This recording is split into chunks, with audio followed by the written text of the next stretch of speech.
How's it going, guys? It's C at a WWE Smackdown review from February 5th. Excuse me. We are only, as of Tuesday, we are 61 days away till Mania 35. Let's jump right into it. So we start off SmackDown with Charlotte Flair coming out to the ring. So Charlotte, of course, is addressing what happened with Becky Lynch on Monday, when Becky got herself suspended because she refused to see a doctor. So Charlotte goes on and then says that Becky's arrogance got the better of her Monday. And then Charlotte says that she hopes Becky is healthy enough for her to compete at Mania. And Charlotte says if Becky is not cleared, Charlotte wants to be the one to take on Ronda Rousey at Mania, since Ronda was, after all, the Rumble runner-up. So then all of a sudden, Becky Lynch ends up showing up, and she walks right through the crowd. So then Charlotte goes in and tells the security to ask if Becky has a ticket or not. And then Charlotte goes and accuses Becky for stealing Roman Reigns' entrance. Well, actually, it's not Roman Reigns' entrance anymore. The only time Roman's really entered through the crowd now is if he's with the Shield. Like, the only time Roman ever entered through the crowd as a singles competitor was in this timeline from about a week or two after Extreme Rules Payback 2014. So Roman only entered the crowd as a singles competitor from it was 2 weeks after Payback 2014, all the way till after Mania 32. After Mania 32, we started doing normal entrances. So yeah, Roman really doesn't do that entrance anymore. So really, Charlotte, you need to get with the times. So then Charlotte goes and then mocks Becky by limping, mocking Becky's bad knee. So then Triple H's music hits and then Triple H comes out. So then Triple H goes ahead and then tells Becky to go home. And then Triple H tells Charlotte to leave since it does not concern her. So then Triple H tells Becky that all Becky has to do to get herself unsuspended is to see a doctor. Of course, we all know why the suspension is in place. Mainly, the suspension is in place to protect Becky Lynch. And also to give Becky Lynch's knee enough time to heal in time for WrestleMania, of course. So then Becky goes on and then says that she don't trust Triple H. So then Becky goes on and then asks Triple H how's Steph. And if Triple H checked on Steph to see if she was medically cleared. Burn. So then Triple H gets back in the ring, and then Triple H goes on and says that Becky isn't the man, and that Becky is a self-destructor. And then Triple H then goes on saying that Becky is looking for a way out. And then Triple H says that Becky has scratched and clawed her way to an opportunity. And then Triple H goes on saying that Becky is pulling convenient excuses to get out of competing against Ronda Rousey. So Nia Jax deliberately injuring Becky Lynch's face is a convenient excuse to get out of facing Ronda Rousey. And then Nia injuring Becky's knee is a convenient excuse to get out of it. I really question your logic, Hunter. I've always liked you more as an in-ring competitor than as the COO. So then Triple H goes on and asks if Becky is faking it. She's wearing a knee brace, for fuck's sake. She was limping in that match. I don't think she was faking it when Nia Jax recklessly injured Becky Lynch again. And yet, Nia is still on the main roster. Like, I'm dead serious, folks. I think the only way Nia will ever change is if her reckless behavior kills somebody. Like, WWE's not going to do a thing about Nia Jax unless she ends up killing somebody. Because that's the path we're on. And if Nia's reckless behavior, if Nia fucks up a move, and she ends up killing someone as a result, oh boy, that's just going to be bad for the company. It's just going to leave a massive black eye. So, getting back on topic, though, of course. Triple H then says that Becky is afraid that Ronda will expose her for being a fraud at WrestleMania in front of the whole world. So then Becky goes and then slaps Triple H. And then Becky then puts a smile on smiles right in front of Triple H's angry face. So now it's Triple H's turn to see the smile of the man. And then Becky Lynch goes and then leaves right through the crowd, right back the way she came. So yeah, Becky will be taking some time off to heal. That's like the only reason they have the suspension storyline going in. But yeah, continuing on, next up, we get a men's tag team match. We get Luke Gallows and Carl Anderson versus the team of Rusev and Shinsuke Nakamura. Highlights of the match. Shinsuke's spin kick was good along with Carl's front flip dive. Shinsuke's knee strikes and kicks and fists were good throughout the match. Shinsuke's reverse exploder was good. Carl's spinebuster was very well done. Luke's side boot was good too, along with a spinebuster.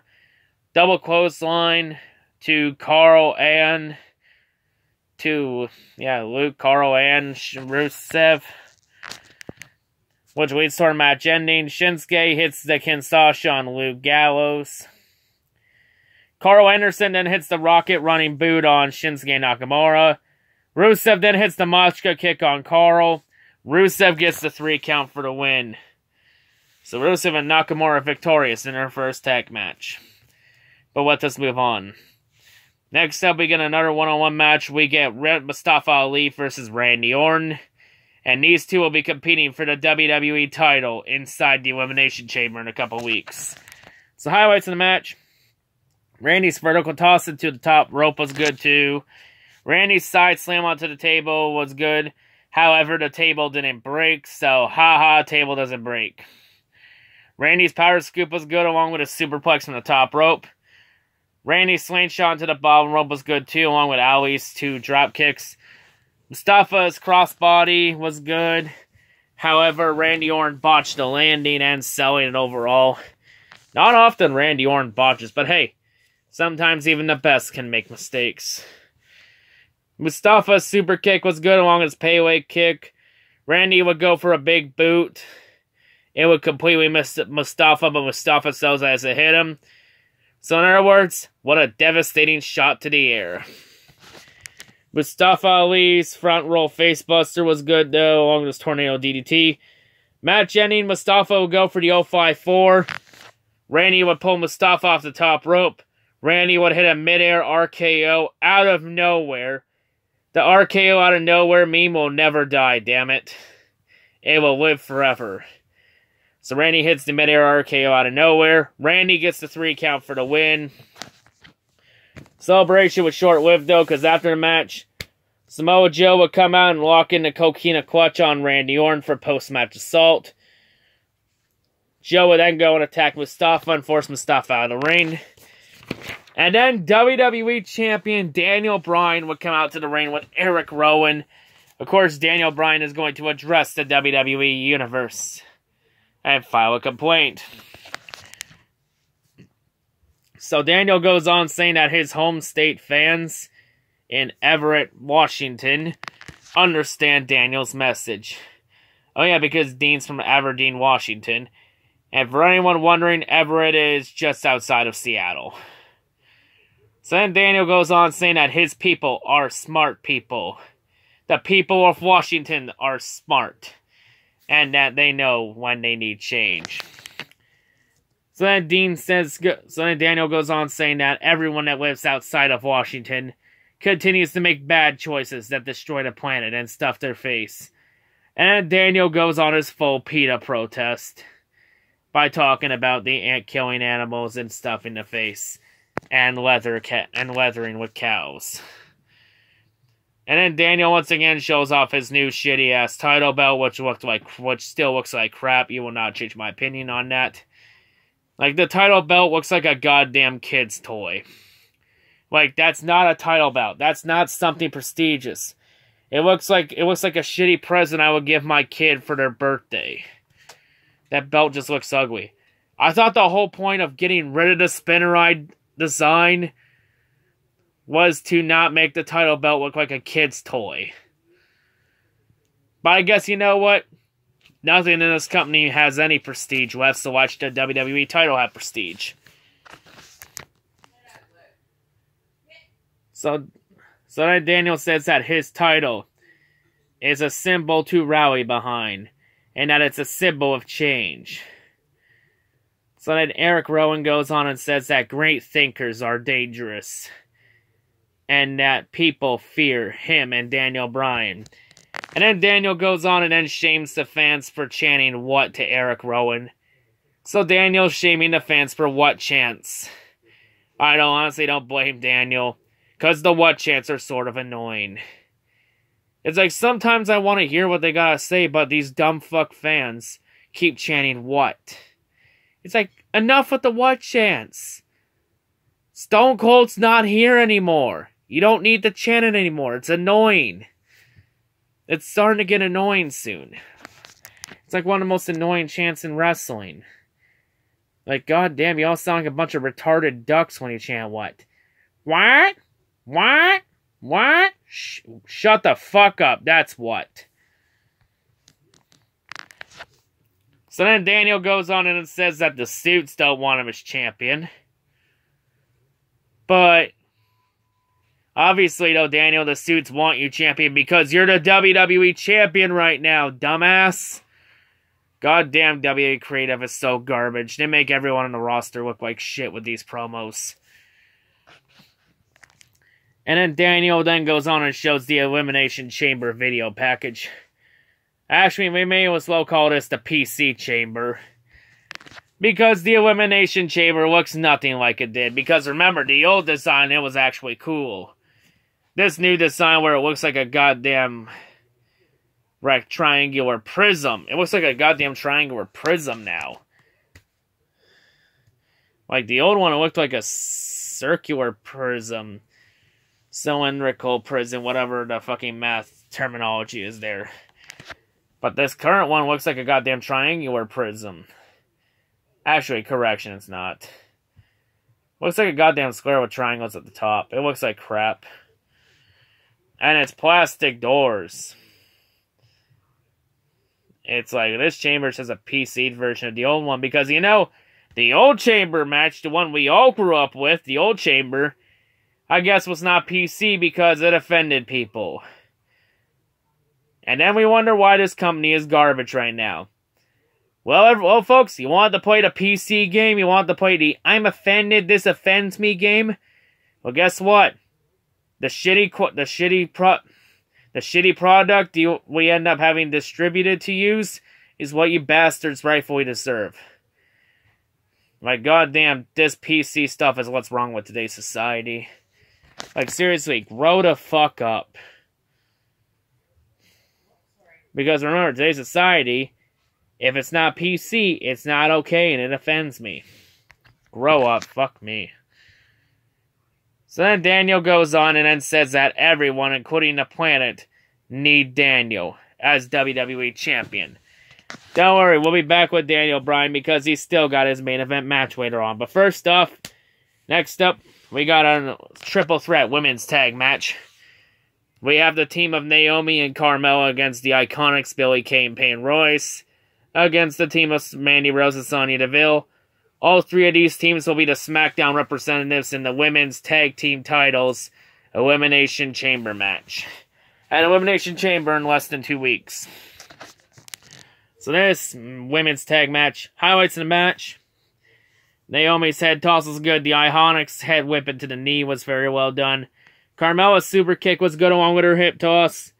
Naomi's springboard kick was good along with her single leg drop kick and Naomi's rear view. But match ending, Mandy would hit the face buster from the hammerlock position on a Naomi. Mandy gets the 3 count for the win. You know, that face buster, glam slam, whatever you want to call it. But yeah, Mandy and Sonya build momentum entering the Elimination Chamber. But next up, we're already at our main event. WWE Champion Daniel Bryan versus Jeff Hardy. So, highlights of the match. Daniel's kicks were good along with his 2 missile drop kicks. Jeff's slingshot drop kick was good along with Daniel's drop toe hold. Daniel's atomic drop, Jeff's atomic drop followed by a leg drop and then to a basement drop kick was very well done, great sequence.